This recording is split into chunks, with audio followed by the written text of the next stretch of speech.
Assalamualaikum warahmatullahi wabarakatuh. Innal hamdalillah wassalatu wassalamu ala Rasulillah Sayyidina Muhammad ibni Abdillah wa ala alihi wahbihi wa mawalah. Allahumma sholli wa sallim ala Sayyidina Muhammadin wa ala alihi washabihi ajmain. Amma ba'du.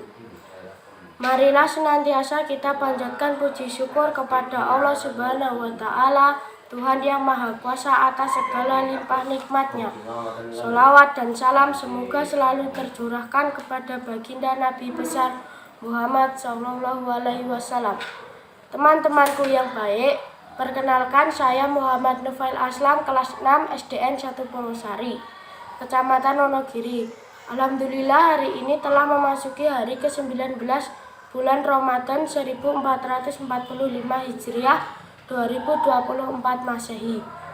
Semoga setiap puasa yang kita tunaikan menjadi ladang amal yang membawakan keberkahan dan kebahagiaan hidup kita. Amin ya rabbal alamin. Teman-teman, kali ini saya akan menyampaikan kisah keteladanan Ilyas alaihi salam.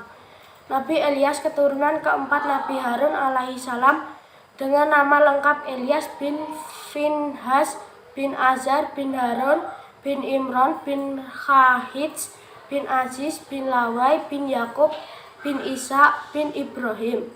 Nabi Ilyas diutus oleh Allah untuk mengingatkan kaum Bani Israel yang mengembangkan karena menyembah berhala dan tidak mau menyembah Allah. Ilyas mendapat tugas dari Allah Subhanahu wa Ta'ala untuk melarang kaum Ba'al-Ba' memuja Ba'al, seorang wanita cantik. Nabi Ilyas alaihi salam menyeru kaumnya agar menyembah Allah semata-mata, Tuhan yang menciptakan alam dan seluruh isinya. Di dalam Al-Quran surah As-Saffat ayat 123-126, Allah Subhanahu wa Ta'ala berfirman, dan sesungguhnya Ilyas termasuk salah seorang rasul.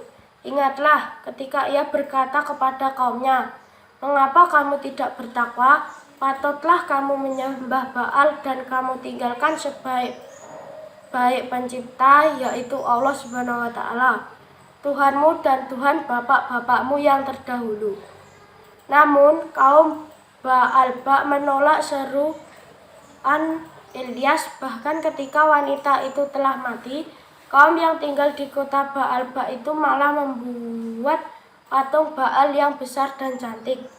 Lalu mereka memuja dan menyembahnya.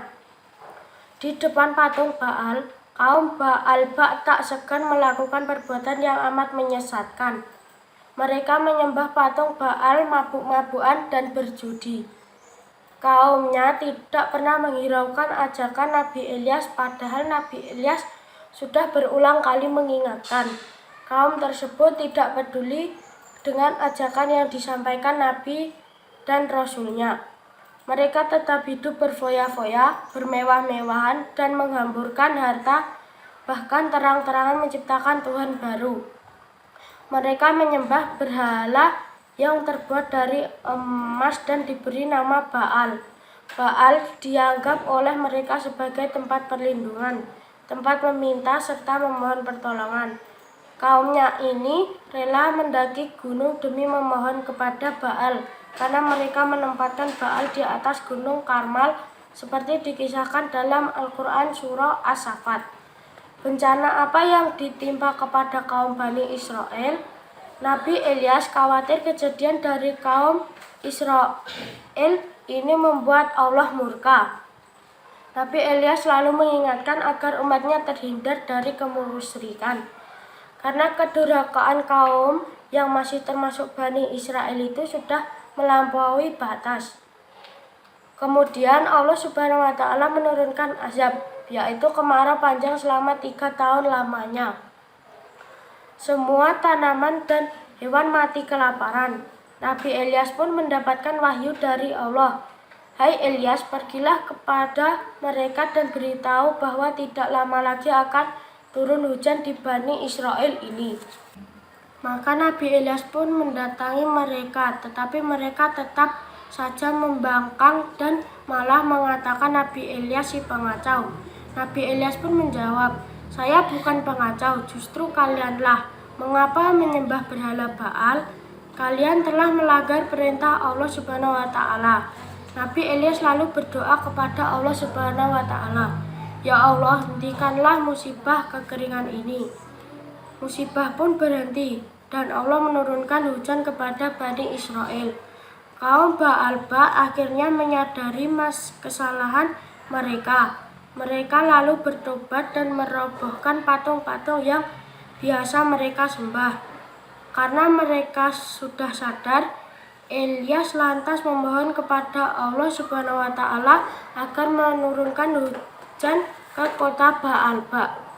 Teman-teman, berhari-hari kaum Bani Israel hidup bahagia karena mendapatkan anugerah hujan setelah sekian lama kekeringan.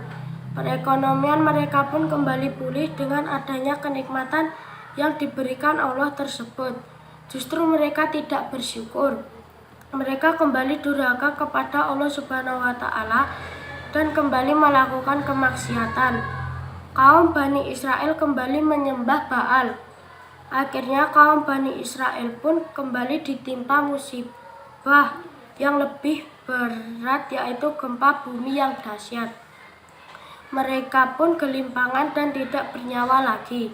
Nabi Ilyas alaihissalam dan orang-orang beriman selamat dari musibah tersebut karena sudah terlebih dahulu meninggalkan negeri tersebut. Nabi Ilyas menunjukkan sikap sabar dalam menghadapi umat yang pembangkang dan durhaka. Kenapa Nabi Ilyas berpindah-pindah tempat? Kaum Ba'alba yang durhaka menaruh dendam dan membenci Ilyas. Mereka lalu menganiaya Ilyas dan pengikutnya. Demi keamanan, Ilyas lantas hidup berpindah-pindah tempat dan rumah. Untuk menghindari kejaran mereka, dengan kekuasaan Allah Subhanahu wa Ta'ala, setiap rumah kosong yang ditempati Ilyas masuki selalu tersedia makanan. Kebiasaan tersebut lama-lama diketahui orang-orang durhaka.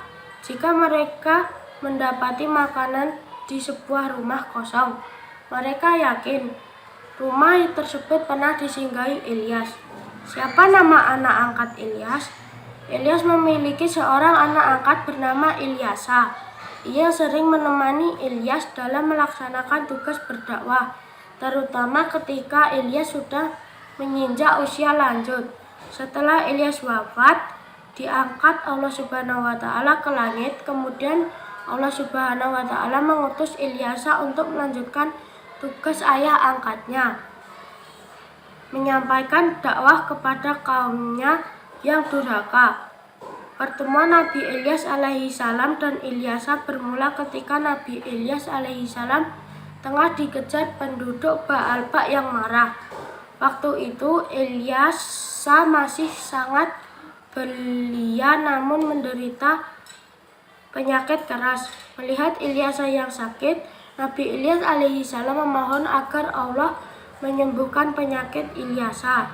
Doa Nabi Ilyas alaihissalam dikabulkan sehingga Ilyasa sehat seperti sedia kala. Setelah Ilyasa sembuh, keduanya bersahabat dengan Ilyasa selalu mendampingi Nabi Ilyas alaihissalam untuk menyerukan kebaikan kepada kaumnya. Demikian teman-teman, akhir kisah Nabi Ilyas alaihissalam. Hikmah yang dapat kita petik dari kisah ini antara lain mengerjakan kita tentang ketabahan dan kesetiaan terhadap Allah dalam menghadapi agama Islam. Nabi Ilyas dengan gigih menyampaikan pesan tauhid kepada bangsa Israel yang sudah tersesat dalam penyembahan berhala. Kedua, kisah ini mengajarkan kita tentang belas kasih dan kemurahan Allah. Allah melindungi dan memberi makanan kepada Nabi Ilyas selama masa persembunyiannya. Nabi Ilyas adalah contoh nyata keberanian, ketabahan, kesetiaan, dan kebijaksanaan dalam menegakkan tauhid dan mempertahankan kebenaran. Wassalamualaikum warahmatullahi wabarakatuh.